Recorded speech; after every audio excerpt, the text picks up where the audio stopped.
So a lot of fertilizer producers for nitrogen have already stopped operating in Europe because they can't afford the gas anymore.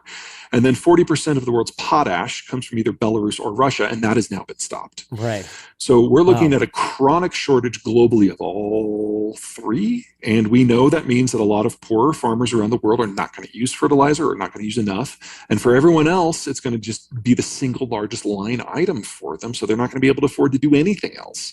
So we are looking at the beginning of a multi-year food shortage, multi-continental in scope this year. And of course, Ukraine is going from the world's 5th largest exporter to a net importer, and it will not come back for at least a decade. Wow. That's incredible. 10 years, but it totally makes sense. I mean, we'd have to start rebuilding tomorrow if we're going to get there, maybe even with it. You're right. Canada is where we get most of our potash. We produce most of the nitrogen ourselves, and the phosphates that we don't source within North America either come from Morocco or Israel, and those supplies are safe. But remember, there is no tool to cut off American food exports. So food, at least for now, is still in a semi-globalized environment. And in that environment, you're going to feel the pain. But it's not like we're going to be dealing with food lines or food shortages here in the way that sub-Saharan Africa or maybe South Asia, maybe parts of China, and definitely the Middle East. Yeah, as soon as Mykolaiv falls, and I don't know when that's going to happen, the Ukrainians have really been holding on to a degree that I would have never guessed was possible. But Mykolaiv is kind of the last stop on the road to Odessa. Odessa is the world's largest wheat offloading facility. Watch the bridge. There's one bridge through Mykolaiv, and it's the only bridge between it and the sea, and then you have to go like another 100 miles north to get to the next one.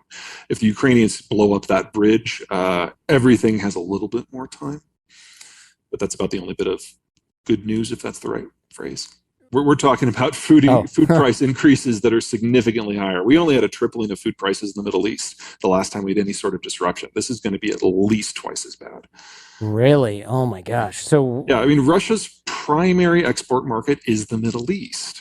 Ukraine's secondary market is the Middle East. That's just not happening this year, and that's independent of the fertilizer program.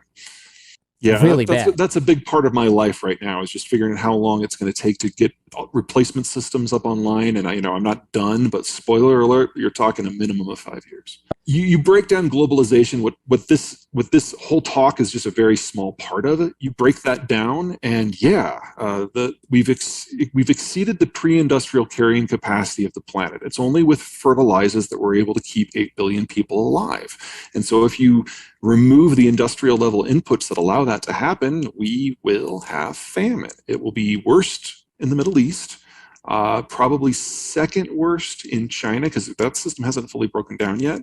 And then it's a toss-up for number 3 between sub-Saharan Africa and India, Pakistan. And the only reason that India and Pakistan, I think, are going to come out of this okay is they're the first stop out of the Persian Gulf, so oil, natural gas, they're okay-ish. And they have, on multiple occasions, shown that if they just throw a bottomless supply of people at their agricultural sector, they can get sufficient production by substituting labor for fertilizer. Now, that has other economic problems, but it does mean that mass famine can be avoided to a degree. Well, I mean, India, some of the decisions that the Indians have made over the last 50 years that we look at as just economically silly, like every time the farmers throw a fit, they back away from whatever the modernization program was. And that has always been dumb in a globalized world. In a non-globalized world, that's actually pretty smart. I like to say that India has looked more or less like it has today since the time of the 5th century AD in the Hindu kingdoms. And nothing as small as the end of the world is going to change how India functions. This is just India. In the West, what we think of as the geography of agriculture is changing radically, because they're shutting down nitrogen fertilizer fabrication in Europe because they can't get the natural gas at a price point that makes sense. And then, of course, phosphate is from the east, and potash is from the other side of a new iron curtain. So you're looking at the European continent and all of the former European colonies having to radically overhaul how they even decide agriculture functions and how energy functions. And we're only in the very, very beginning of that unwinding. Oil no doubt. prices. Biden is a populist. Trump was a populist. Obama was a populist. You see a trend here. Yeah. And so if you have an American president who thinks he can ban the export of crude oil in order to protect American consumers from high oil prices, they'll absolutely do it. So we can have a floor on prices here of about 70 and a ceiling here of about 70, and a floor everywhere else is at least 150, probably closer to 200. And Anything. And then we will find At that out level. just how engaged Americans want to be. Because if we can show to ourselves that we can drop oil prices at the price of everyone else, we're an insulated economy. We're the military position of last resort and first resort for most countries. That puts the United States in a fundamentally different position than we were during the Cold War, where we had to carry the burden in order to fight the Soviets. If we decide to remain involved, knowing that there's a high economic cost and very low payout chances, just doing it because it's the right thing, that's a different America. And that is the America, to be perfectly blunt, we haven't seen for the last 15 years. I would love for that to happen. I do not have high hopes. 3 days after 25 years of whittling it down. Mm-hmm. So it's entirely possible that we could have this just complete change of attitude on Europe to all things, but it would take that.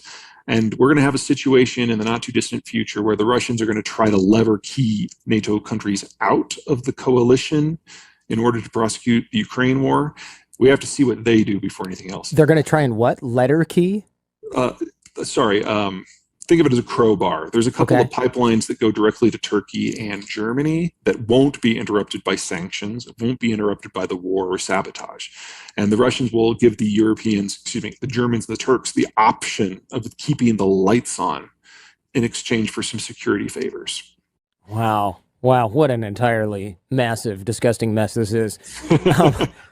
What about all these people talking about how the U.S. dollar, might not be the reserve currency anymore because China and Russia and maybe India are starting to consider settling oil in different currencies? Sure. They're going to build their own block. What do we think of this? Okay, so I never treated that with much sincerity, and the Russians are asking the Indians to pay for the oil in rubles, and nobody wants rubles. Not even the Chinese, who technically have a currency swap agreement want rubles. What you want for a global currency is a country that has a deep financial pool, that doesn't care about the day-to-day motion of the currency, and honestly doesn't trade very much, because then they'll have a vested interest. So any country that doesn't match those three is going to manipulate their currency to their own best interests when it comes to trade.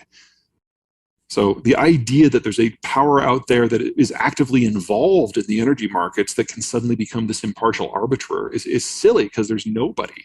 The United States is kind of the perfect match because its energy needs are met within North America or within the United States proper for most things. So I really don't take it seriously at all. We talk about this every time that there's a turn of the page in history, but it really isn't. There's no reason to expect a change.